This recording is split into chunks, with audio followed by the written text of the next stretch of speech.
Hey you guys, it's Hectic Hex. Bringing you guys another video. Sorry you guys, I haven't been able to bring you guys anything new in quite a while now. I've been super busy with work. I haven't even been able to time to stream as I used to.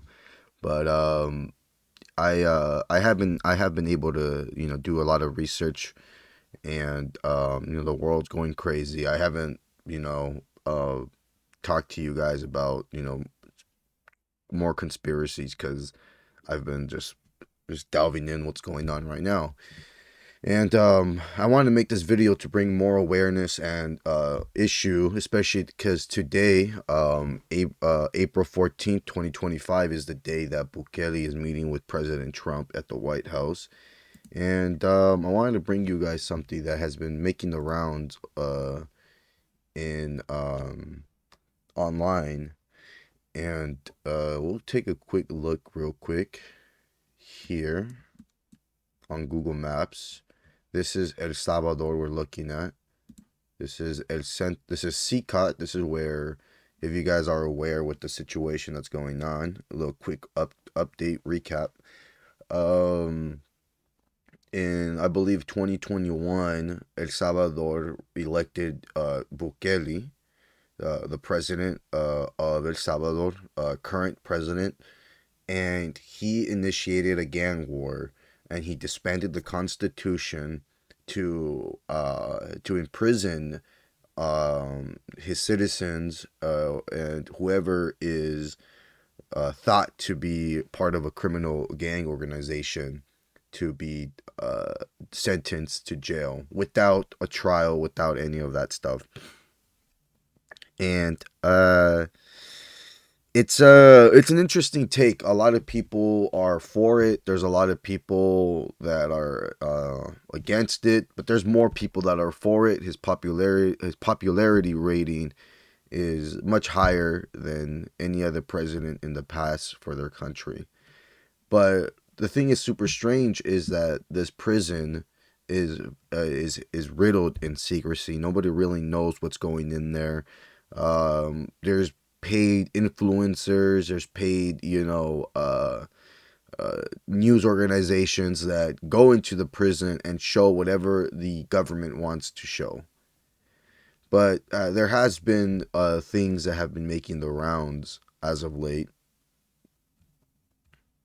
and this is the prison right here.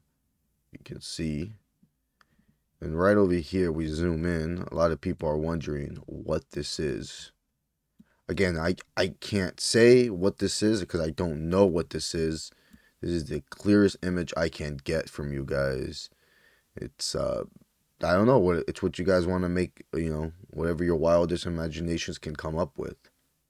This definitely looks disturbing to me. Everybody I showed it to, without giving them context, has been giving me the same response. It looks like a slaughterhouse. I don't know.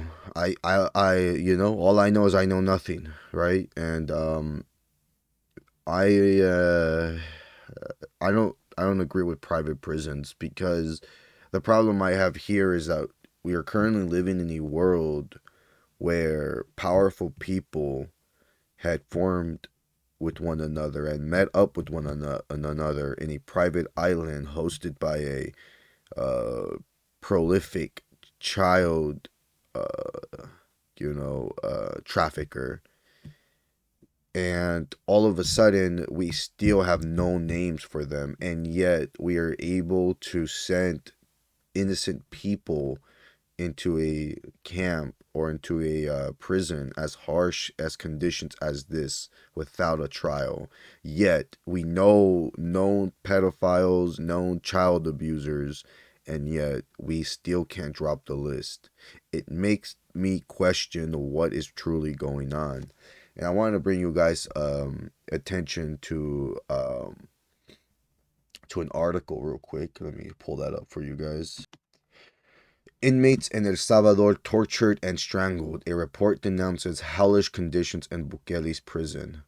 So, this is the most. This is an article that I can find that does the most deepest deep dive in what's truly going on here, and this is journalism at its finest. essentially, this journalist investigative group went out of their way to interview family members of people who were detained innocently, people who lost family in there, and giving their first-hand experience from what the government tells them and from what their families are telling us. Um, if you guys have time to read this, this was written in 2023. Um, you know, God knows what's going on right now.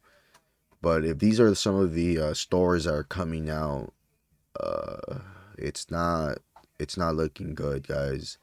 Especially when we are paying the state of El Salvador to hold detainees over there. It begs the question: why does money have to be involved in the transferring of human beings? That's called human trafficking, guys. But um, you guys can see for yourself, Crystal has documented the death of 153 prisoners in state custody between March 2022 and March 2023, all detained in the same period. Of those, 29 died violent deaths and 46 probable violent deaths under suspicions of criminality. Since March 23, more cases of inmate deaths which do not enter into the previous counts have been reported. Um, in other cases, so there's a bunch of cases here. They even give you 42-year-old man, 30-year-old man who's all have reports of being strangled to death.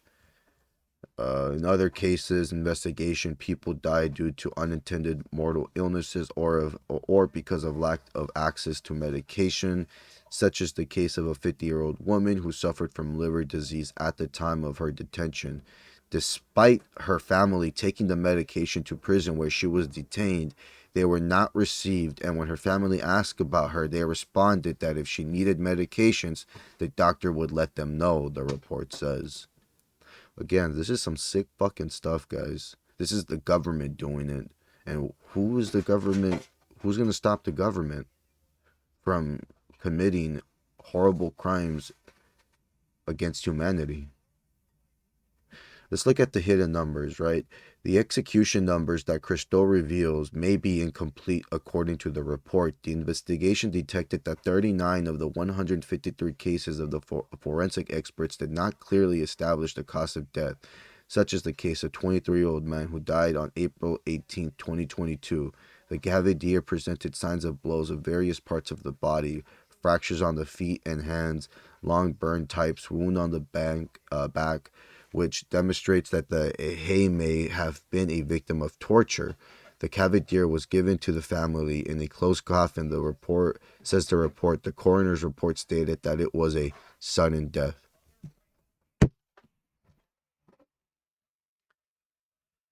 Again, these are some Nazi fucking stuff right here. In our age, this is the stuff that 100 years ago we were told that will never happen again because we learned from our history, and here it is. Here it is in the South. Another fact that may increase the number of deaths is that some inmates are being buried in mass graves without their families being notified.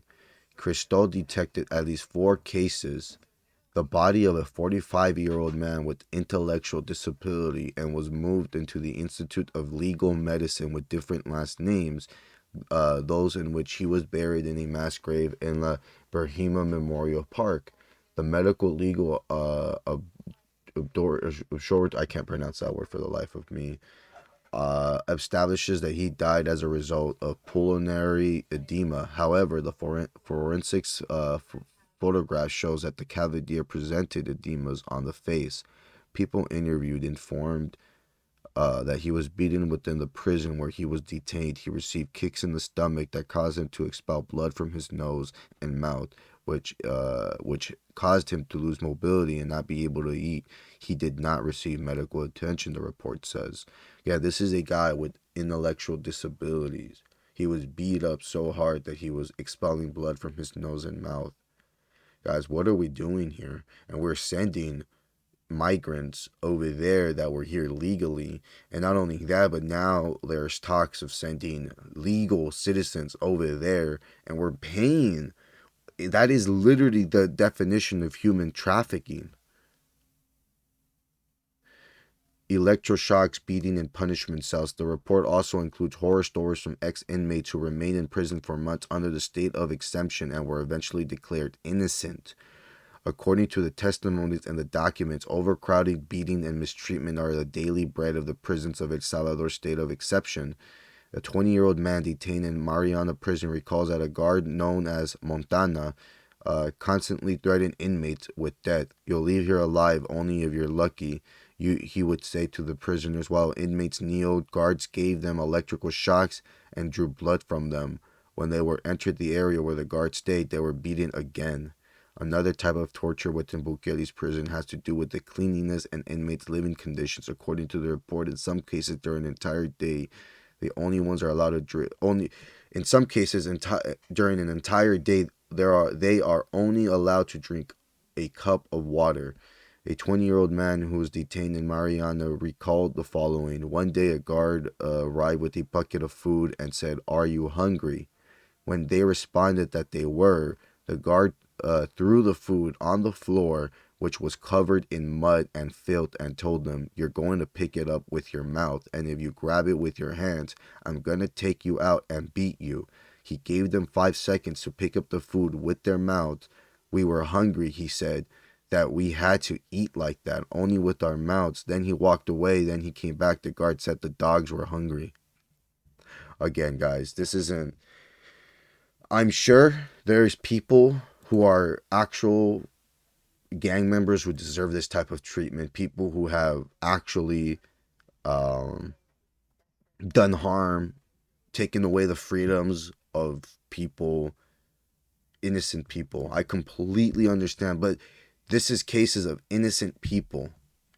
These are innocent people that are being tortured and killed. There's not, there's just so.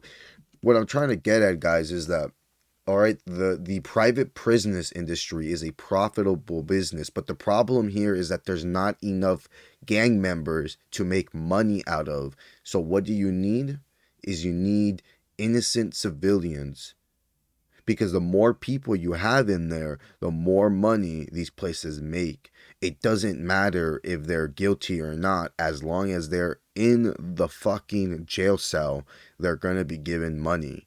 This is literally human trafficking 101. I'm not sure if they know what's going on. I'm not sure if people are in agreement with what's truly going on, but we have to realize what is going on here. And remember, guys, we are sending innocent people over there. We have a list of known pedophiles, people who has worked and worked with people like Epstein, and yet their names are kept hidden from us, from the shadows, and yet they're going to tell us that people have criminal record without due process, and they get sent to a labor camp over there. You guys, this is some backward stuff. This is called the New World Order 101. They're all part of it. There's not one state is not part of this situation. It's all actors under control. You guys got to wake up, speak up against the situation that's going on. Remember, this article was written in 2023. We don't even know what's going on now. And of course, this picture making the rounds online, it really does makes you question the situation that we are possibly living in. Anyways, you guys, that's the video for today. If you guys learn anything new, please put it down on the if you guys disagree with me, if you guys think that people deserve this type of treatment, please write down why do people deserve this kind of treatment. Would you subject yourself to this type of treatment if you were being punished for the same crime? Out of curiosity, if that crime is just entering into a border illegally, do people deserve this type of treatment? You guys have to ask yourself these kind of questions, because this is insane. This is absolutely insane.